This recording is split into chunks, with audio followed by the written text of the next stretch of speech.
千里之行，始于足下。A journey of 1,000 miles begins beneath the feet.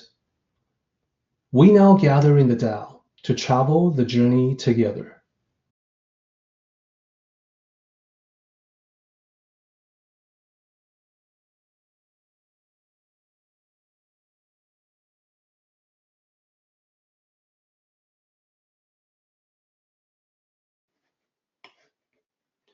The name of the story, as you can see in this slide, is Where is the Tao?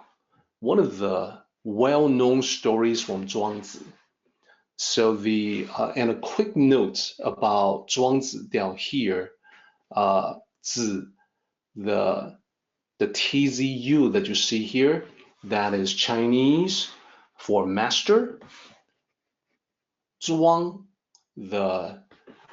the surname of the master. So this is Master Zhuang, basically. Now, CHUAN is the previous system, the older system of Romanization, which was Wade Giles. It depicted Zhuang using CH with the notation that it is supposed to sound like Zhuang. Now, this has led to a lot of confusion, so people pronounce it like Chuang with a CH sound. In order to clarify the newer, more updated Romanization system, pinyin will use Z instead of C in front of it. So that will cause a native speaker of English to sound it out more correctly, Zhuang. Either way it's written, it's supposed to sound the same, and it's supposed to sound more like the pinyin spelling with a Z, Zhuang. So that's just a quick note about the name of this particular master. The interesting thing about Zhuangzi is that he taught using stories, and the stories that he wrote were often extremely profound.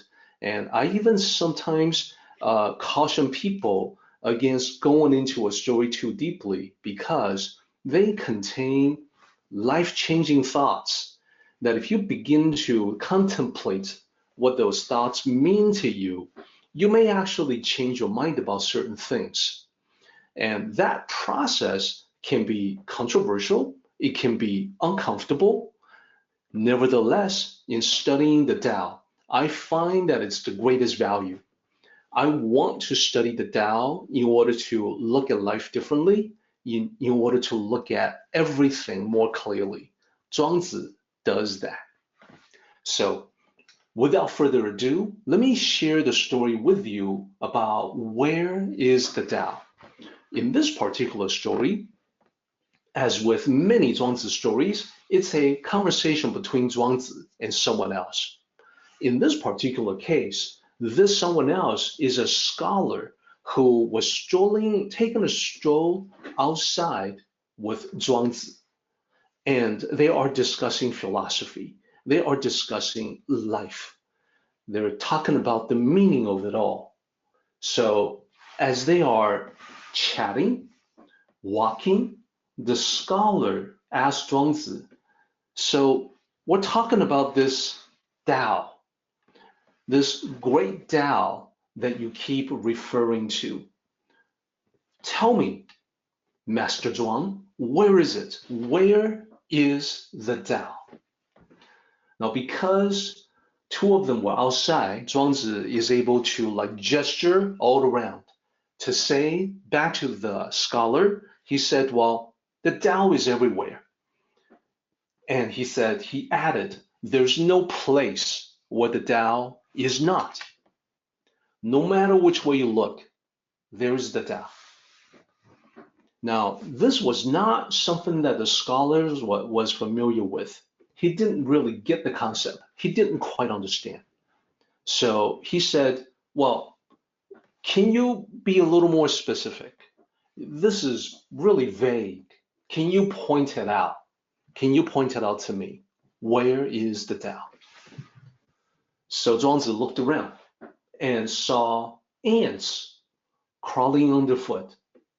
So he pointed to the ants on the ground. He pointed them out to the scholar. He said, well, look at the ants. The Tao is among these ants.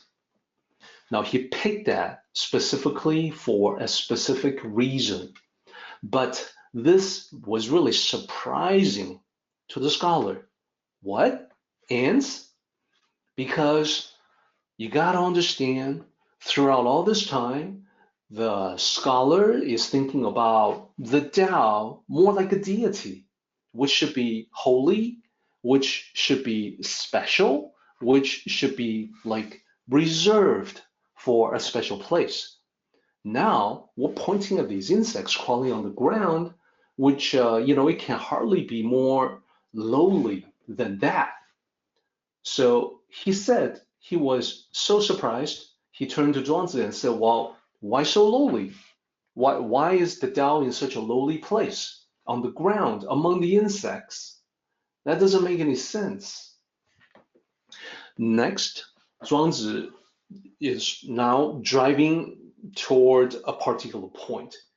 So he gestures, he points to the grass that they've been walking among, and he said, the Tao is in the weeds.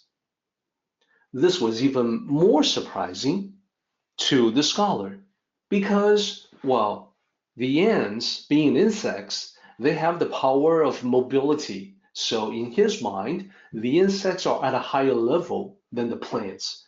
The plants, including the weeds, the grass, is at a lower level than any insects that could move around because plants couldn't move.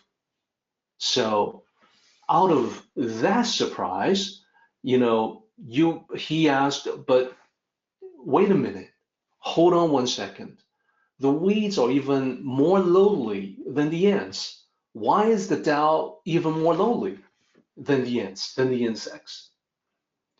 So Zhuangzi wasn't done with him. Zhuangzi pointed to some construction material that had been discarded. We were just sitting around someplace, just a bunch of clay tiles.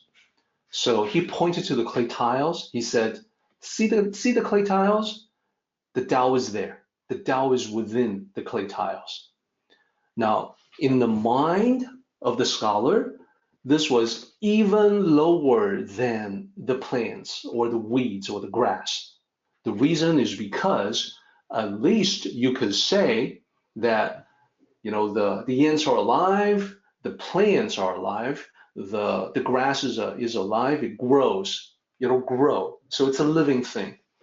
But when you point to the clay tiles, well, it's a dead thing. It's just a piece of clay shaped like a tile. That's it. So displeased, he turned back to Zhuangzi. He said, well, hey, wait, stop. Why do you keep going lower and lower?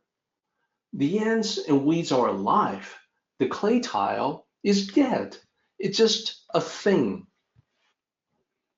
So Zhuangzi wasn't done with him, and Zhuangzi pointed to a pile of manure because you're walking outside. There are occasionally manure left by animals wandering outside.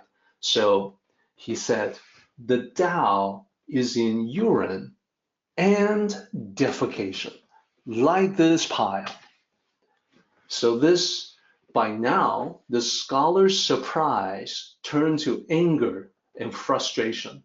He refused to engage further. He felt that he was being made fun of perhaps insulted. So he said nothing further. And that is the end of our story. Where is the Tao? So what you have heard is that Zhuangzi identifies the Tao as being among the ants, in the weeds, in the clay tiles, and then in a pile of manure. So why did he do that? Now, and for those of you who are interested in exploring this particular sage further, who like to teach with stories, you can always look in my book, The Tao of Happiness. There, I collected what I felt was the most important Zhuangzi stories that pertains to the journey of life. the journey of life, from the beginning to the end, basically. There are many other important stories from Zhuangzi, including this one that is not included in the Tao of Happiness, and we'll cover those at a later time. And I'm very happy to be talking about this story today. I'm happy because this story inspires a deeper level of thinking for all of us. Because if you think like the scholar, it seems like the Tao is nothing special if it's everywhere. It's not reserved in special places, like a beautiful building that's been erected in honor of the Tao. And it's even in places that appear to be worthless or insignificant. Now, what Zhuangzi is saying is to think in a different way, because the Tao is all the more incredible precisely because it is everywhere. Because it is not limited as to where it can be. You don't just keep it in a holy place, it's just all over. So what the scholar does, as many people do, as actually we all do, is that we divide up the world into categories and rank them against one another. That is why it seems to make sense that the Tao should be like in a temple and not on a piece of lowly, worthless ground. Not someplace that's of no significance whatsoever. It should be in a place that is set aside for special treatment. You can fix up the temple so that it's very nice and dignified. You can have rituals in there. You can conduct your holiest ceremonies of significance to the religious mind. And perhaps if you were to represent the Tao as a statue or sculpture or painting, then you should exercise the most care to present it, maybe sculpted out of a precious material like gold, for instance.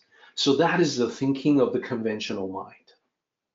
Now, the thinking of the sage is totally different. And I want to lay everything out and go into this whole idea of this hierarchy and ranking order even more so than Zhuangzi has done in the story. While bringing the things that he implied but didn't talk about, as well as the things he explicitly listed, like the ants, the weed, the clay tiles, and the manure.